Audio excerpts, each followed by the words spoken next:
warahmatullahi wabarakatuh. Innal hamdalillah nahmaduhu wa nasta'inuhu wa nastaghfiruhu wa nastahdihi wa na'udzu billahi min shururi anfusina wa min sayyiati a'malina. Man yahdihillahu fahuwal muhtadi wa man yudlil falan tajida lahu waliyan mursyida. Asyhadu an la ilaha illallah wahdahu la syarika lah wa asyhadu anna Muhammadan abduhu wa rasuluh. Qala Allah ta'ala fi kitabihil karim, a'udzu billahi minasy syaithanir rajim. Ya ayyuhalladzina amanu taqullaha wa qulu qawlan sadida yuslih lakum a'malakum wa yaghfir lakum dhunubakum wa may yuti'illaha wa rasulahu faqad faza fawzan 'azima. Amma ba'd. Ma'asyiral mu'minin rahimani wa rahimakumullah. Alhamdulillah, kita bersyukur kepada Allah Azza wa Jalla dengan segala kenikmatan yang Allah berikan kepada kita semua. Salawat dan salam kepada Nabi Muhammad sallallahu alaihi wasallam, khairul anbiya'i wal mursalin, sebaik nabi dan sebaik rasul. Ma'asyiral mu'minin rahimani wa rahimakumullah. Kita lanjutkan lagi pembahasan kita tentang kisah Nabi Daud. Nabi Daud memiliki keistimewaan yang dimana Allah Subhanahu wa ta'ala menjelaskan di dalam surat As-Saba ayat 10. Allah katakan, walaqad atayna Dawuda minna fadla. Allah katakan, sesungguhnya kami telah berikan kepada Nabi Daud karunia dari kami.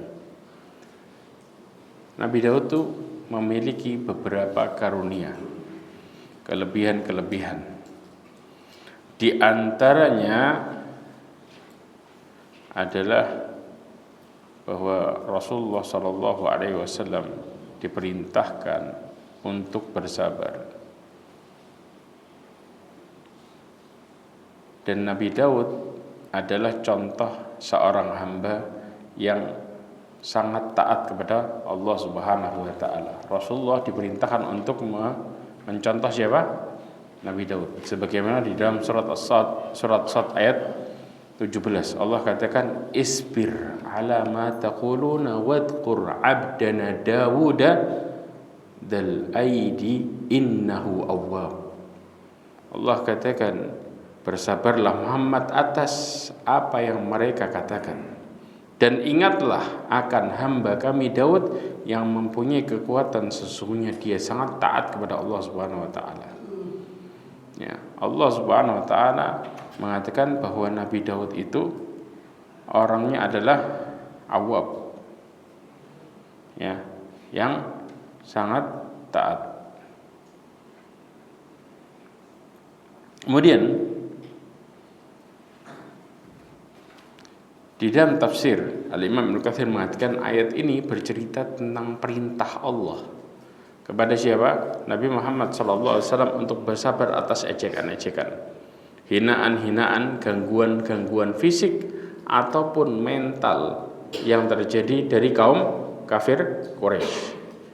Di mana Rasulullah SAW sangat sedih ketika dilontarkan tuduhan-tuduhan yang dimana membuat Nabi SAW merasa berat.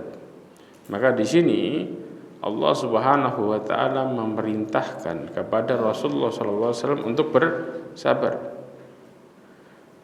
Coba, apa yang menjadi obat ketika kita dihimpit dengan fitnahan, cacian, makian? Ada yang tahu? Kira-kira obatnya apa? Hah?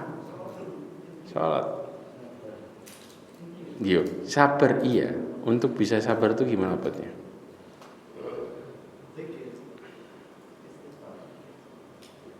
Dzikir sahih, terus puasa. Nah,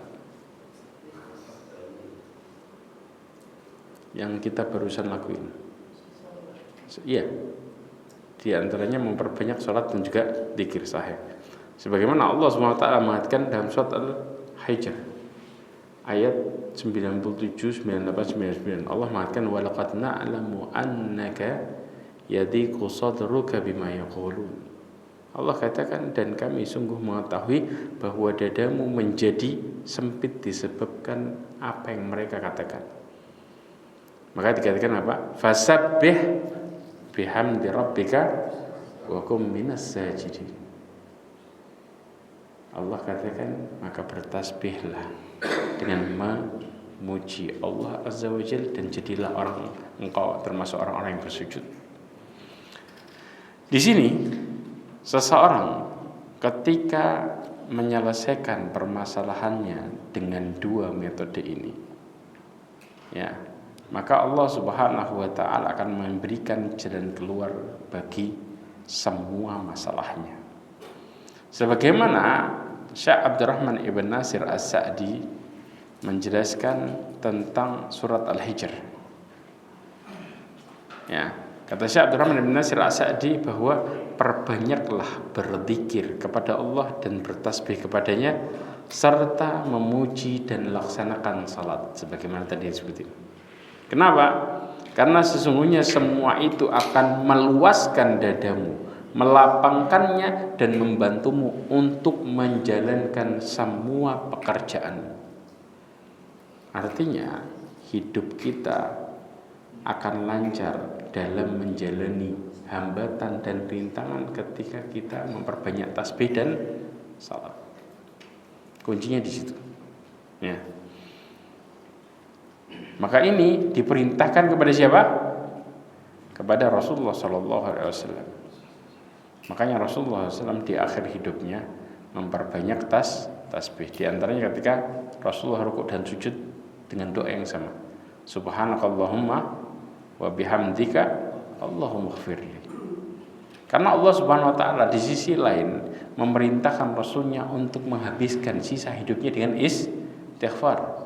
Sebagaimana Allah Subhanahu wa taala mengatakan idza jaa nasrullahi wal fath wa ra'aitan nasa yadkhuluna fi dinillahi afwaja fasabbih bihamdi rabbika wastaghfir. Ya, Abdullah bin Abbas mengatakan bahwa ayat ini turun tanda merupakan ajal Rasulullah SAW sudah dekat. Ya, maka Allah perintahkan kepada Rasulullah SAW habiskan sisa hidupmu dengan memperbanyak tasbih dan istighfar. Ya. Kemudian Allah mengatakan juga di ayat 99 wa'bud rabbaka hatta ya'tiyakal yaqin, dan beribadahlah engkau kepada Allah Azza wa Jalla sampai datang al-yaqin, yaitu ajal. Bagi orang-orang yang diuji, dihina, dicaci, dituduh dengan tuduhan yang tidak sebenarnya, sementara dia tidak bisa melindungi dirinya, maka tidak ada jalan lain kecuali dengan berdoa kepada Allah, menyibukkan diri dengan salat, zikir, ibadah yang lainnya, karena ini merupakan obatnya.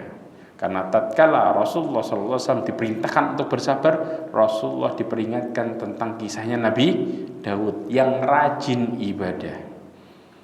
Pertanyaannya, bagaimana ibadahnya Nabi Daud? Ada yang tahu? Ibadahnya Nabi Daud merupakan contoh ibadah yang terbaik. Bahkan Nabi Daud memiliki kelebihan ketika bertasbih gunung binatang ikut bareng. Gunung ya, yang gedenya kayak gitu, ikut bertasbih bareng sama Nabi Daud. Binatang ikut juga. Kenapa? Karena mereka merasakan bagaimana dampak luar biasa dari tasbihnya Nabi Daud. Bagaimana Nabi Daud bertasbih memuji Allah begitu indah. Makanya Allah mengatakan di dalam surat Shad ayat 18, Inna sakharna bil jibala ma'ahu yusabbihna bil ashiyyi wal ishraq. Dikatakan sesungguhnya kami menundukkan gunung-gunung untuk bertasbih bersama Nabi Daud. Ya, pada waktu petang dan pagi. Allah Subhanahu wa taala mengabarkan ketika Nabi Daud sedang berzikir pagi dan petang, gunung pun ikut bertasbih bareng sama Nabi Daud. Gunung. Bukan cuma satu, gunung-gunungnya ikut bareng. Ya, dan bahkan ya, kita nggak tahu cara gunung bertasbih. Kecuali siapa? Kecuali di mana Allah Subhanahu wa taala menjadikan semua itu bisa bertasbih.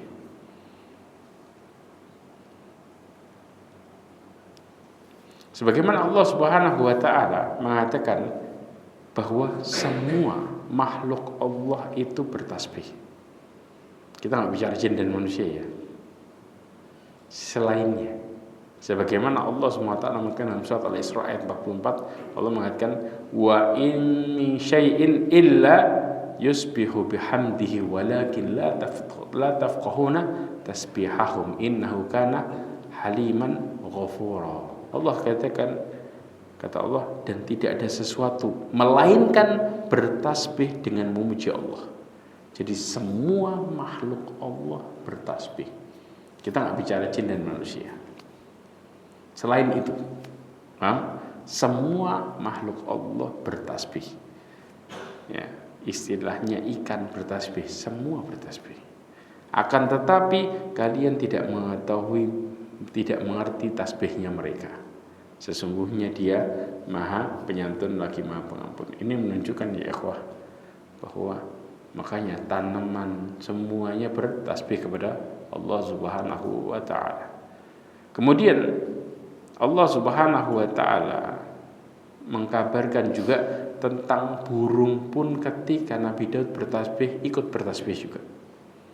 Jadi burung itu pada kumpul ketika Nabi Daud sedang bertasbih, ikut bertasbih. Di mana Allah mengatakan dalam surat Sad ayat 19-nya, wa tayra mahsyuratan qullu lahu awwab. Allah katakan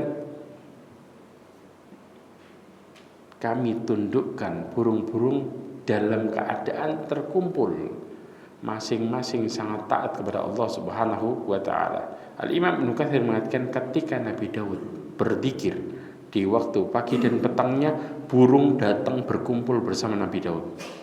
Kemudian ikut berzikir di waktu pagi dan petang. Jadi setiap Nabi Daud zikir, burungnya pada datang buat zikir juga.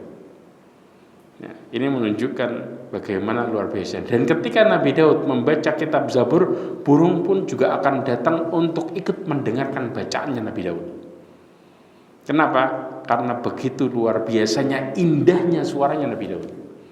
Nabi Daud itu dikasih sama Allah kelebihan suara yang indah, yang dimana di setiap zikirnya gunung sama burung zikir juga.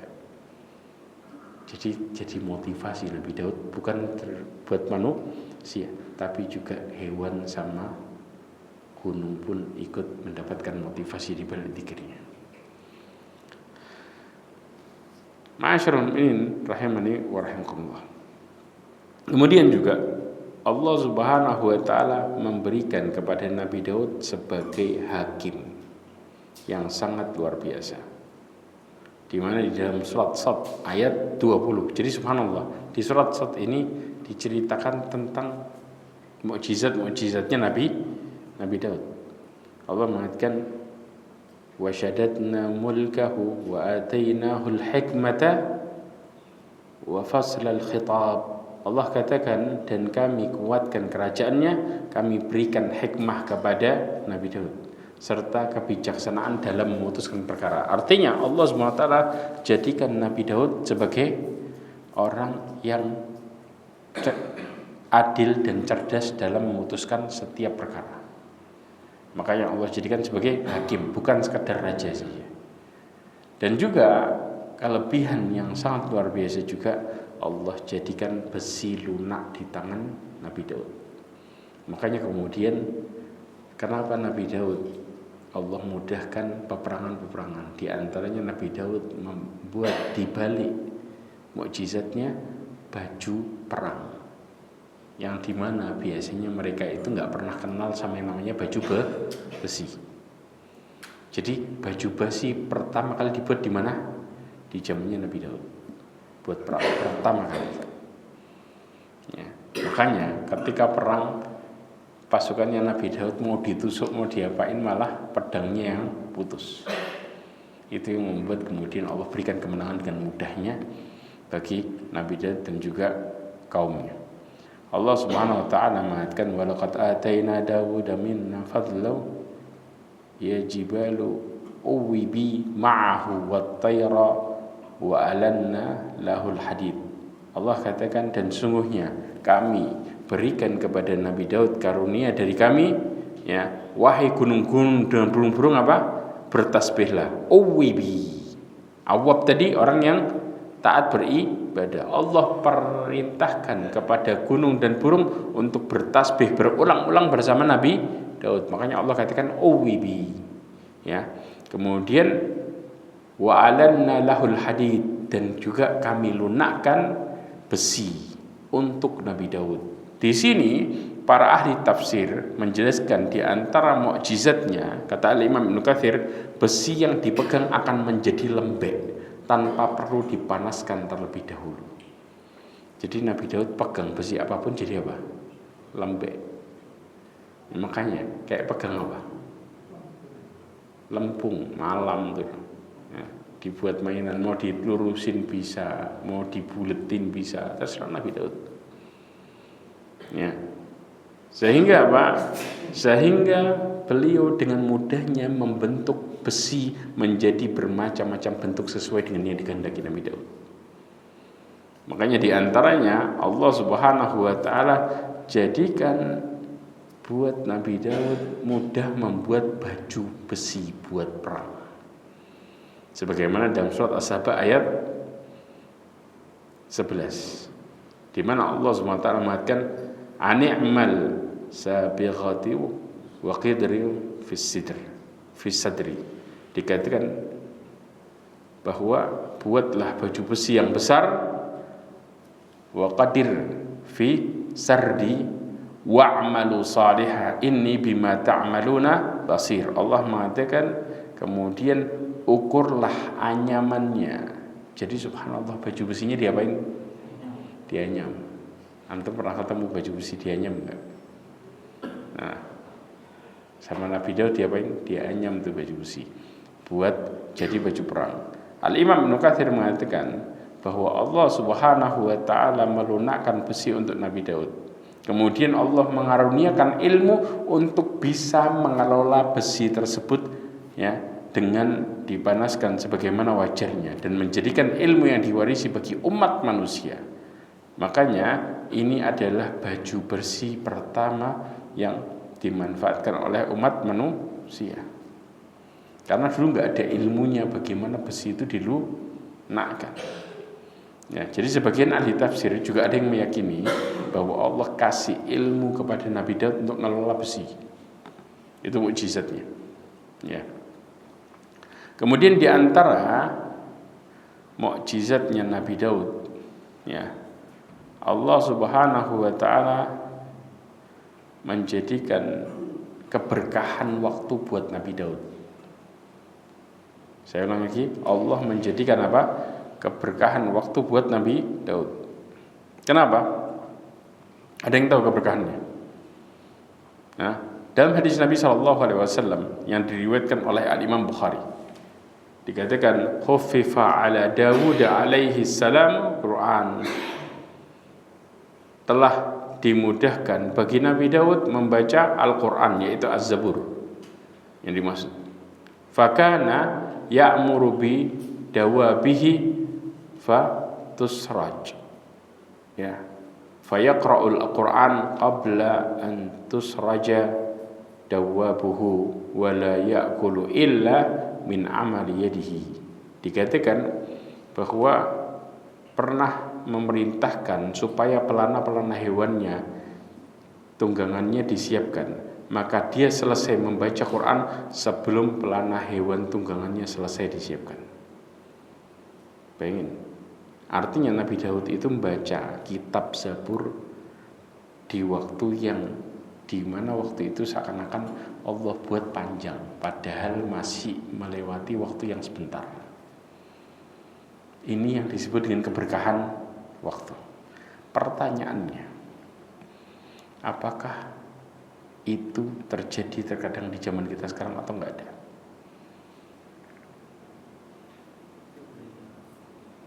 Terjadi atau enggak?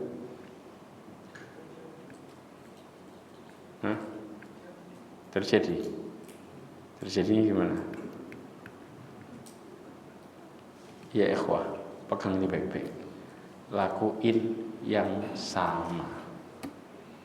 Antum ketika baca Quran, ketika melewati 2 lembar lah, sama antum lagi ngobrol, kira-kira yang terasa cepat yang mana? Persis. Di zaman sekarang kita masih bisa merasakan itu. Ketika ngelakuin yang sama, antum melihat pas waktu qiyamul lail kadang-kadang kita baca Quran, dapatnya sudah lumayan banyak, lihat jam, kok masih jam segini?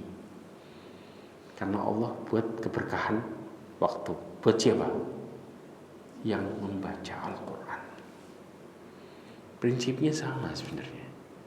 Jadi seakan-akan waktu itu terasa lama ketika kita posisi ibadah, tapi waktu itu terasa cepat. Dan Allah cabut keberkahannya ketika kita sedang melakukan hal yang terkadang sia-sia, bahkan kemaksiatan yang ada di dalamnya. Makanya istilahnya dicabutnya keberkahan waktu karena kemaksiatan yang dilakukan oleh seseorang. Kadang-kadang kita kerja nih, tapi kerja kita bukan karena Allah Azza wa Jalla.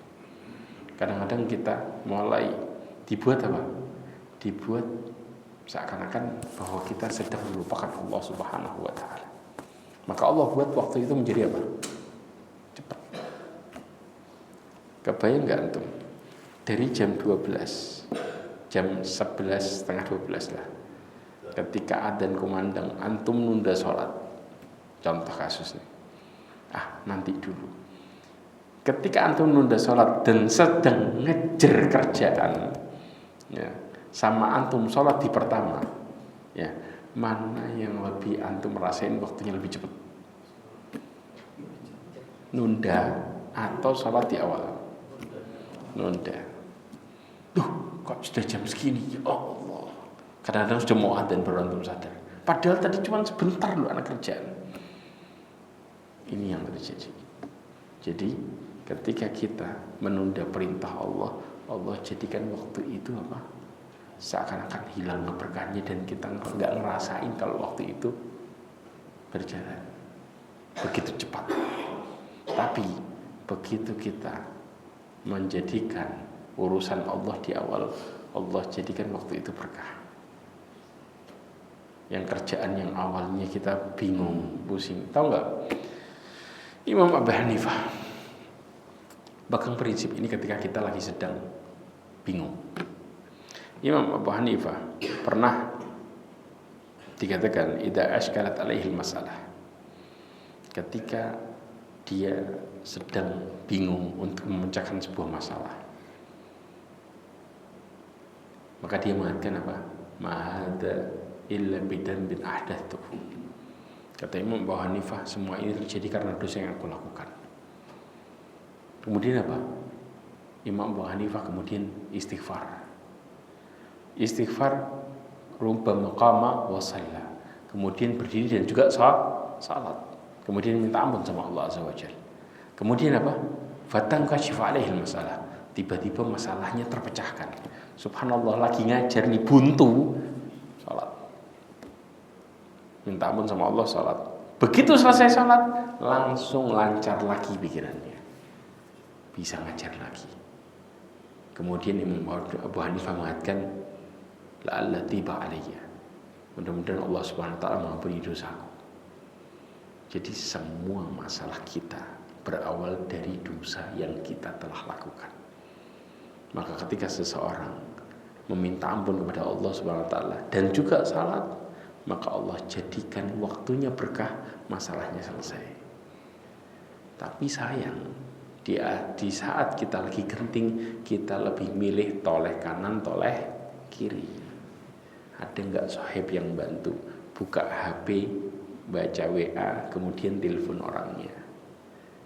Bisa gini nggak, bisa gitu. Yang ada sohib kita tambah ngerweti ya.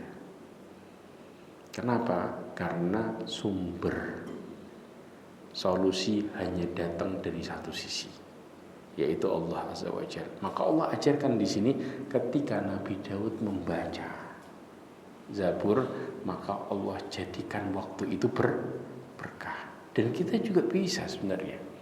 Ketika kita membaca Quran, ya, kapan? Waktu membaca Quran yang paling enak Allah Subhanahu wa taala sebutkan adalah di malam hari, sepertiga malam terakhir. Antum coba baca di situ, kemudian rasain, lihat waktunya. Ya. Maka kita akan merasakan bahwa waktu itu berjalannya apa? Pelan. Subhanallah. Tapi begitu kita ngabisin buat ngobrol dan melakukan hal yang sia-sia, maka waktu itu akan lewat begitu cepat. Ini sisanya. Makanya para ulama menjelaskan, ya, maksud hadis ini adalah Allah Subhanahu wa taala memberikan keberkahan bagi Nabi Daud dengan waktu yang pendek menjadi lama bagi Nabi Daud. Kenapa? Karena kita tahu ketika seseorang masang pelana itu cepat atau lama? Ukurannya masang pelana loh. Cepat atau lama? Pelana, cepat kan? Namanya pelana kuda. Tapi Nabi Daud selesai sebelum pelananya selesai dipasang. Disuruh orang masang, Nabi Daud baca Zaburnya. Kemudian selesai baca Zabur sebelum orang selesai masang pelananya. Seakan-akan waktu itu pelan terjadi ketika Nabi Daud sedang membaca Zabur. Kenapa? Karena Allah Subhanahu wa taala yang mengatur waktu dan juga mengatur bumi. Para ulama juga mengatakan, sebagian ulama salaf ada yang membaca 30 juz dalam satu rakaat. Di mana bacanya? Di mana? Salat tahajud. 30 juz di satu rakaat. Anak pernah waktu itu di pesantren tahfidz di Jogja. Subhanallah. Antum tahu nggak? Jadi menjadi kebiasaan ketika habis liburan panjang di pesantren, balik, ya. Terus kemudian di pesantren itu setiap pulang habis liburan sebelum mulai setoran hafalan Quran, mereka baca 30 juz dalam sehari. Dan tahu selesainya kapan? Dari habis sholat subuh sampai kira-kira jam 7 malam selesai. 30 juz. 7 malam, 8 malam selesai. Benar-benar sehari. Dan ini merupakan hal yang apa? Biasa. Dan bacanya bukan baca kencang ya. Bacanya santai. Nanti gantian. Karena di situ kan banyak yang sudah hafid murojaah, ada yang kemudian hafalnya masih berapa. Jadi istilahnya kalau juz-juz pertama teman-teman maju yang awal-awal yang sudah 10 juz maju juz 1, nanti gantian juz 2 siapa, juz 3 terus sampai kadang-kadang kalau juz atas-atas yang sudah hafid yang banyak dari mulai 20 ke atas, kadang-kadang pertengahan yang 15, ya. Mereka membaca seperti biasa, yang lainnya nyimak. Selalu ada yang nyimak, nanti kalau ada yang lapar, sebagian makan, sebagian masih baca. Kejadiannya cuma apa? Salat. Dan itu selesai dalam waktu nggak sampai 24 jam. Antum bayangin, habis sholat subuh sampai kira-kira jam 7 malam. Berarti berapa jam? 15. Baca santai sejam 2 juz. Masih kejeda sholat. Berkah nggak tuh waktu? Sekarang antum baca dalam hati sumpah, bacanya sambil sumpah. Kira-kira 2 lembar berapa lama? Antum bandingin dengan waktu yang baca santai dalam kondisi Allah kasih 1 jam 2 juz. Bukan baca kemudian gremeng dengan kecepatan speed tinggi yang nggak bisa sampai didengar, enggak. Subhanallah. Paling lama jam 8 selesai sudah. Terus mereka pada istirahat, baru kemudian mulai setoran hafalan besoknya. Dan itu setiap selesai liburan selalu balik dengan cara yang sama. Subhanallah. Ini yang menunjukkan bahwa waktu ketika dimanfaatkan buat ketaatan, Allah berikan keberkahan. Makanya ya disebutkan oleh ulama, 30 juz 1 rakaat, itu wajar. Dan santai bacanya, tartil loh. Mereka kemudian dengan tidak membaca dalam posisi yang terburu-buru, karena Allah jadikan waktu seakan-akan panjang. Ini yang terjadi. Ya. Bahkan juga ini disebutkan dalam kitab Umdatul Qari, ada yang dalam sehari hatam 3 kali. Ya, baca santai aja satu jam 2 juz. Antum biasanya kalau baca santai gitu, bisa nyampe nggak 1 juz 1 jam? Kadang-kadang nggak nyampe, betul nggak? Ini 1 jam 2 juz. Antum bisa bayangin. Kemudian juga ya ikhwah, di antara kelebihannya Nabi Daud, Allah jadikan puasanya Nabi Daud dan juga salatnya Nabi Daud merupakan salat yang terbaik. Kapan Nabi Daud salatnya?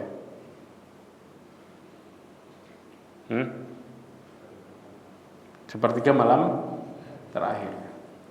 Ya ikhwah, ketika kita berbicara tentang salatnya Nabi Daud, perhatikan baik-baik. Kita ini suka kadang-kadang ketika salat tahajud kita dengan cara yang salah, dan saya sering ingetin masalah ini. Rasulullah SAW mengatakan dalam hadisnya dari Abdullah bin Amr bin As bahwa Nabi SAW bersabda, ahabbus salah ilallahi salat Daud, bahwa salat yang paling Allah cintai adalah salatnya Nabi Daud. Wa ahabbus siyam ilallahi siyam Daud, dan puasa yang paling Allah cintai adalah puasanya Nabi Daud. Bagaimana salatnya Nabi Daud? Kana yaqumu nisfal lail. Nabi Daud itu tidur separuh malam. Jadi bayangin kalau malam itu sekitar 7 jam, ya, Nabi Daud tidur 3,5 jamnya. Jelas di sini. Berarti apa yang dilakukan kira-kira? Kalau model kayak kita, habis isya langsung tidur istirahat. Karena memang subhanallah, secara kedokteran pun menjelaskan bahwa malam itu waktunya apa? Badan ngapain? Badan tuh cuci racun. Detoxnya seseorang itu kapan? Malam.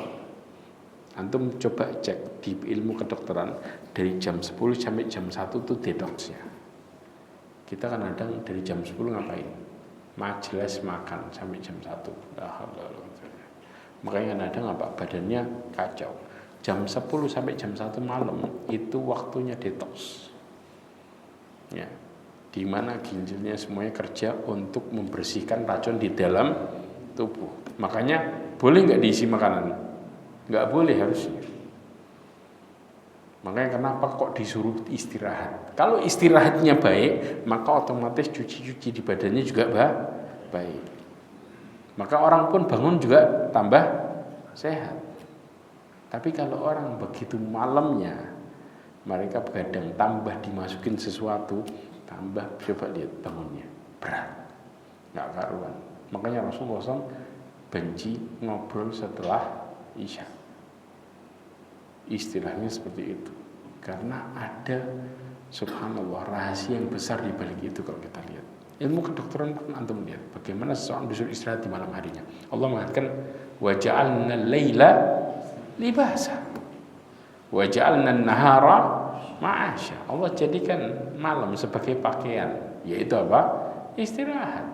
Jadikan siang sebagai untuk mencari nafkah, kehidupan, maisha. Betul enggak? Tapi yang terjadi kadang-kadang dibalik sama kita. Malamnya hidup, paginya regut. Ya. Nah, Nabi Daud setelah separuh malam tidur, separuh malam, kemudian wa yaqumu thulutha. Nabi Daud bangun 1/3 malamnya. Pertanyaannya, 1/3 malam tuh kalau semisal subuhnya jam 4:15 taruh. 1/3 malamnya jam berapa mulai? 1/3. Hampir jam 1 itu sudah masuk 1/3 malam. Hampir jam 1 malam itu sudah masuk 1/3 malam. Coba antum itu. Paham di sini? Ya. Kemudian setelah itu apa? Habis selesai tahajud. Orang tahajud, dzikir, istighfar di sepertiga malam terakhir. Capek nggak kira-kira? Jujur aja, capek nggak? Capek. Kemudian apa? Wayanamu sudusa. Nabi Daud istirahat lagi di 1/6-nya sebelum subuh. Jadi pas waktu sebelum subuh itu, ya, Nabi Daud terbahan sampai dikatakan oleh Ibnu Hajar Al-Asqalani, kemudian tidur lagi yang tersisa sekedar untuk istirahat dari lelahnya tahajud. Kata Ibnu Hajar Al-Asqalani. Jadi ini menunjukkan kita disunnahkan buat apa? Istirahat selesai tahajud. Tapi istirahatnya ya ikhwah, para ulama menjelaskan. Kata para ulama bahwa ketika orang tidur di malam hari, maka syaitan pun mengikat 3 ikatan. Berbeda dengan orang setelah tahajud. Habis tahajud syaitan tidak lagi mengikat ikatan sebagaimana orang yang tidur pertama. Jelas? Maka dia lebih gampang untuk bangun. Coba dicek. Ya, antum kalau istirahat rebahan antara habis tahajud sama sebelum tahajud beda jauh. Ya. Kenapa? Lebih gampang sensitif untuk bangun daripada sebelum tahajud. Supaya apa? Supaya mereka terhindar dari merasa bosan. Kata siapa? Ibnu Hajar Al-Asqalani. Merasa bosan. Kalau enggak, kita malah tahajud sebulan, liburnya bisa setahun. Kenapa? Bosan. Ini yang bahaya. Jelas di sini. Kemudian Nabi Daud juga sehari puasa, sehari enggak. Ini menunjukkan bagaimana puasa yang terbaik dan sholat yang terbaik dari Nabi Daud. Nah, kita masuk ke dalam kisah-kisahnya Nabi Daud. Ya. Nabi Daud menjadi raja dan mampu untuk mengatasi berbagai macam masalah. Allah menyebutkan tentang salah satu bentuk persengketaan dan masalah yang pernah terjadi zaman Nabi Daud. Apa itu? Dalam surat Sad ayat 21. Ada yang bisa bacakan artinya?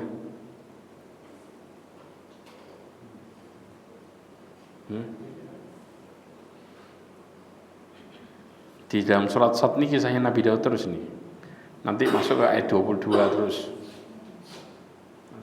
Syukran jazakumul khair. Barakallahu fikum.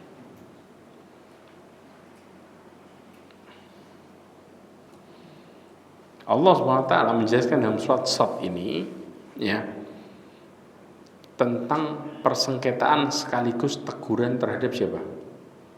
Nabi Daud. Jadi pernah Nabi Daud ditegur sama Allah SWT di ayat ini. Berarti kan nanti surat Sad terus tuh 21, 22, 23, kemudian 24. Kisahnya Nabi Daud di situ. 25.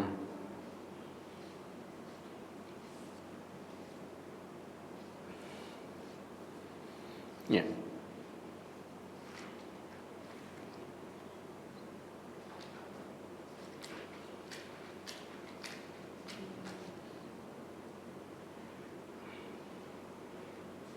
Nabi Daud itu memiliki mihrab buat ibadah. Jadi mihrab ini terjadi dulu sudah sangat terkenal. Bahkan Maryam juga memiliki mihrab.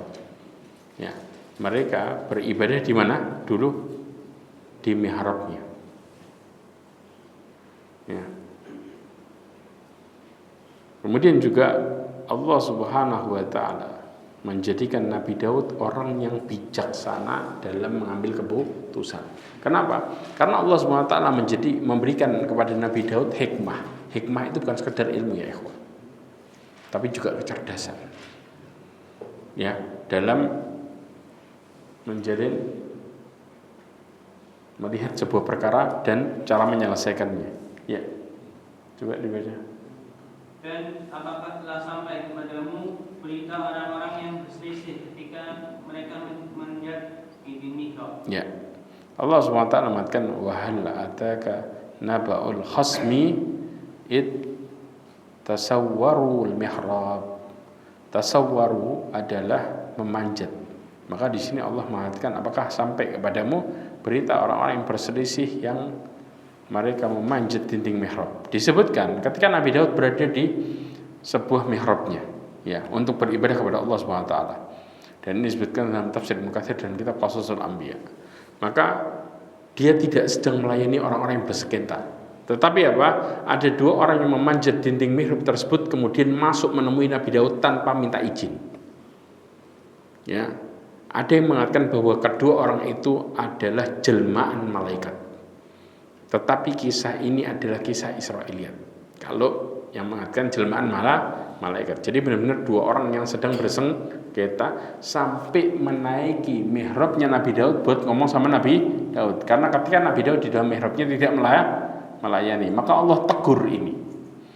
Kemudian apa yang terjadi? Lanjut lagi. Ketika mereka masuk menemui Daud, lalu dia terkejut karena kedatangan mereka. Mereka berkata, "Janganlah takut, kami berdua sedang berselisih. Sebagian dari kami berbuat zalim pada yang lain. Maka berilah keputusan antara kami secara adil, dan janganlah menyimpang dari kebenaran, serta berilah kami ke jalan yang lurus." Subhanallah.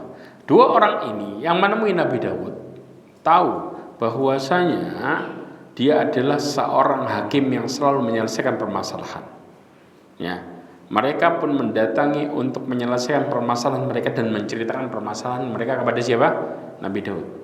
Maka ya ikhwah, ada yang kemudian mengatakan bahwa itu malaikat.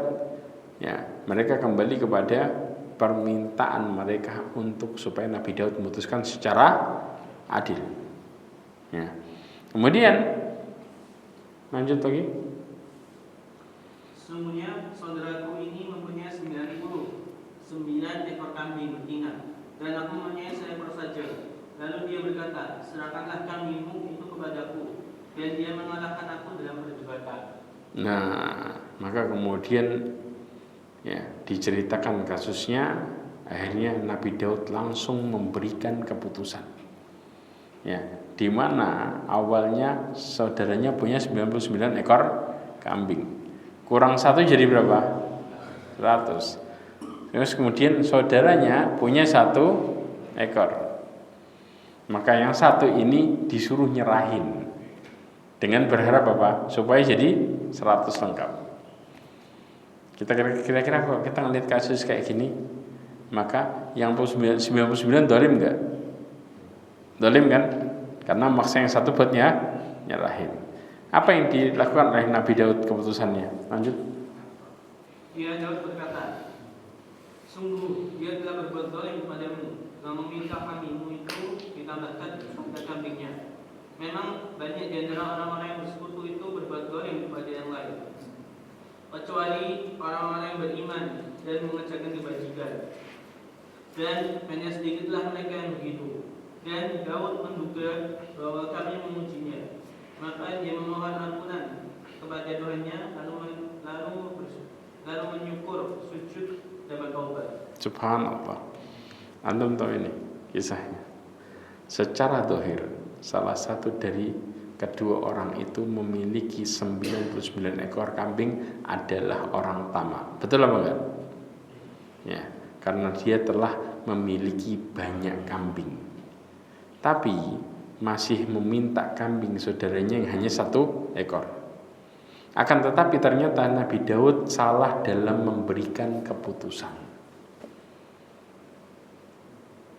Nah, salah dan ngasih keputusan.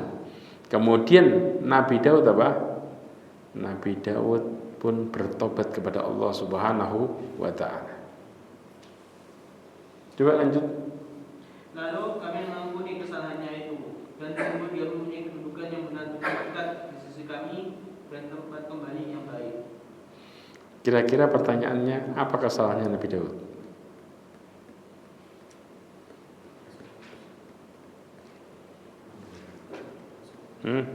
Apa kesalahannya Nabi Daud? Hah?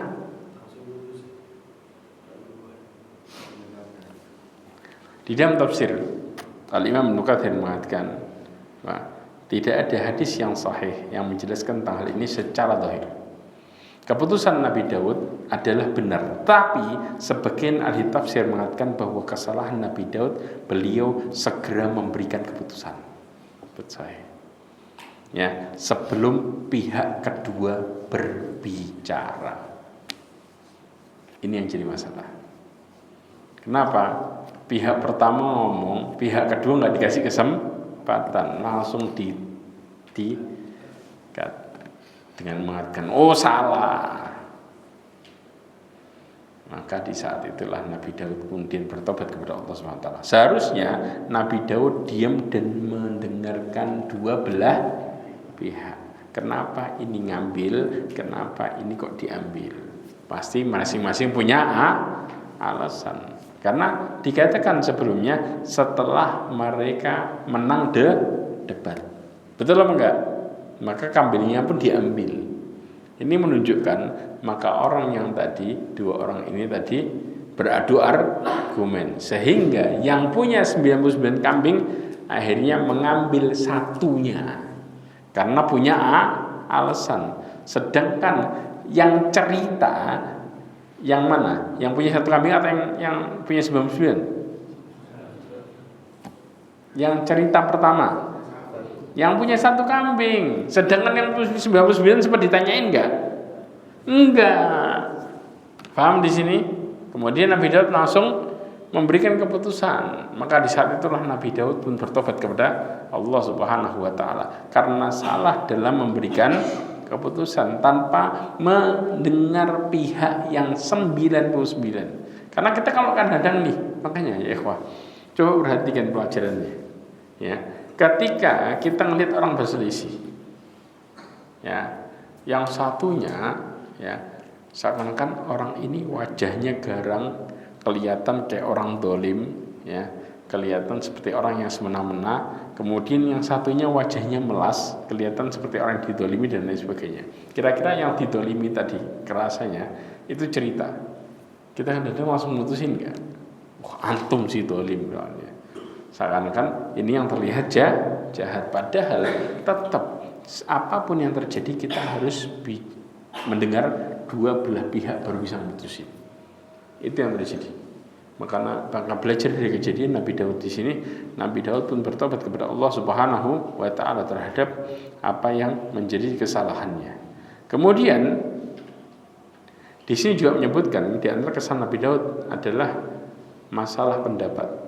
Karena tidak ada hadis yang sahih yang menjelaskan tentang permasalahan ini. Ya. Para ulama di dalam Qasasul Anbiya disebutkan menjelaskan ketika Nabi Daud salah dalam perkara ini, maka kemudian Nabi Daud segera bertobat. Ya. Beliau menjadi lebih baik daripada sebelumnya. Inilah pelajaran yang sangat luar biasa dari kejadian Nabi Daud. Bahkan disebutkan di dalam kitabnya Ibnu Qayyim Al-Jauzi yang disebut dalam kitabnya Madarijus Salikin bahwa para nabi yang Allah takdirkan kepada mereka sesekali untuk berbuat kemaksiatan, tujuannya supaya mereka memiliki ibadah tersendiri yang luar biasa. Yaitu apa? Jalannya Nabi Daud bertobat kepada Allah dan juga semakin memperbaiki dirinya. Kenapa? Syekhul Islam Taimiyah memperinci masalah ini. Kalau orang yang sebelumnya berbuat dosa kemudian bertobat, maka dilihat terlebih dahulu apakah setelah bertobat dia menjadi lebih baik daripada sebelumnya atau dia sama saja bahkan berkurang kualitas imannya.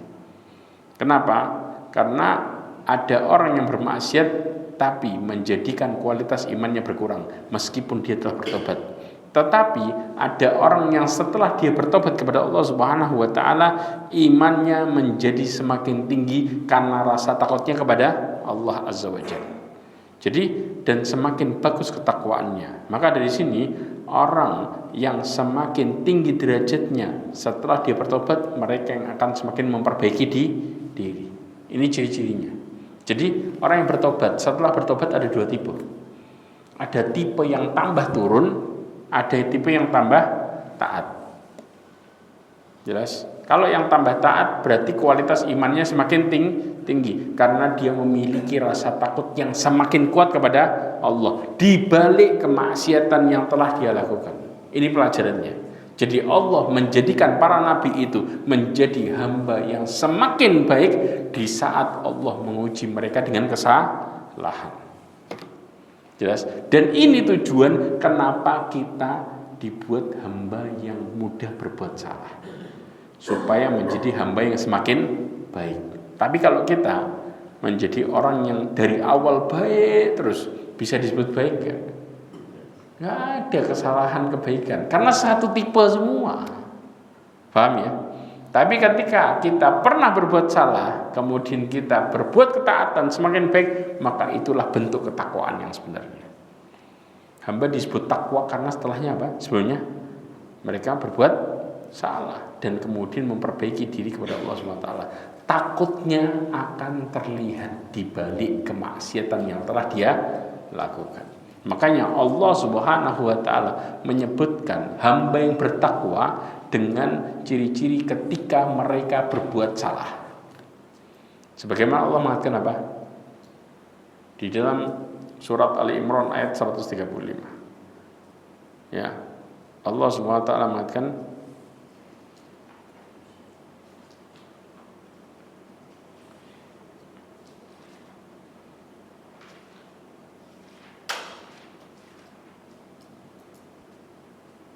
dan juga orang-orang yang apabila mengerjakan perbuatan keji atau menzalimi diri sendiri, segera mengingat Allah, lalu memohon ampunan atas dosa-dosanya, dan siapa lagi yang dapat mengampuni dosa-dosa selain Allah, dan mereka tidak meneruskan perbuatan dosa itu, sedang mereka mengetahui. Allah SWT menyebutkan ciri ini bersamaan dengan ciri orang yang bertakwa. Allah katakan walladzina idza fa'alu fahishatan aw dzalamu anfusahum. Ini disebutkan bersamaan dengan ciri orang yang bertakwa. Karena di ayat 133 Allah katakan uiddatil muttaqin walladzina idza fa'alu fahishatan aw dzalamu anfusahum, kata Allah Subhanahu wa taala. Ya, orang-orang yang melakukan fahisyah, keburukan secara umum atau menzalimi diri mereka sendiri, dzakarullah, mereka mengingat Allah, fastaghfaru lidunubihim, maka mereka langsung minta ampun kepada Allah SWT atas dosa mereka. Ingat balik, itu yang terjadi dengan istighfar. Wa may yaghfiru dzunuba illallah, dan tidak ada yang bisa mengampuni dosa kecuali Allah Subhanahu wa taala. Maka Allah Subhanahu wa taala menjawab taubat Nabi Daud dengan surat bait lagi ayat 25.